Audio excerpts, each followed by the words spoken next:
اس کے جسم کا نچلا حصہ زخمی ہو گیا۔ یہ چوٹ معمولی نہ تھی۔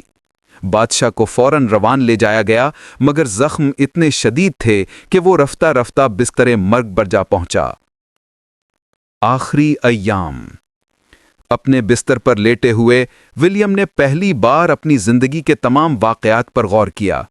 اس نے اپنے بیٹوں کو بلایا اور انہیں نصیحت کی۔ میں نے تلوار سے سلطنت حاصل کی، مگر تم علم اور انصاف سے اسے قائم رکھنا۔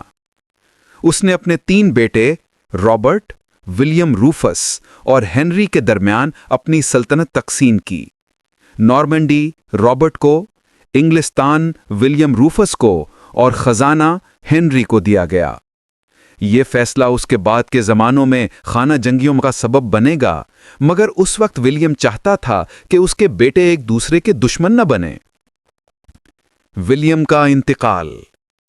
9 ستمبر 1087 عیسوی کی صبح جب سورج نارمینڈی کے افق پر طلوع ہو رہا تھا، ولیم دی کانکرر نے اپنی آنکھیں بند کر لیں۔ ایک ایسا بادشاہ جس نے تلوار سے سلطنت قائم کی، ایک عام بستر پر وفات پا گیا۔ تدفین۔ ایک افسوسناک منظر۔ ولیم کی وفات کے بعد ایک عجیب منظر دیکھنے کو ملا۔ وہ بادشاہ جس کے نام سے یورپ کامتا تھا، اس کی میت اٹھانے والا کوئی نہ تھا۔ اس کے درباری اور سپاہی مال و دولت لوٹنے میں مصروف ہو گئے۔ آخرکار چند پادریوں نے اس کی لاش کو کین کے سینٹ سٹیفن چرچ میں دفن کیا، مگر تدفین کے دوران ایک ناخوشگوار واقعہ پیش آیا۔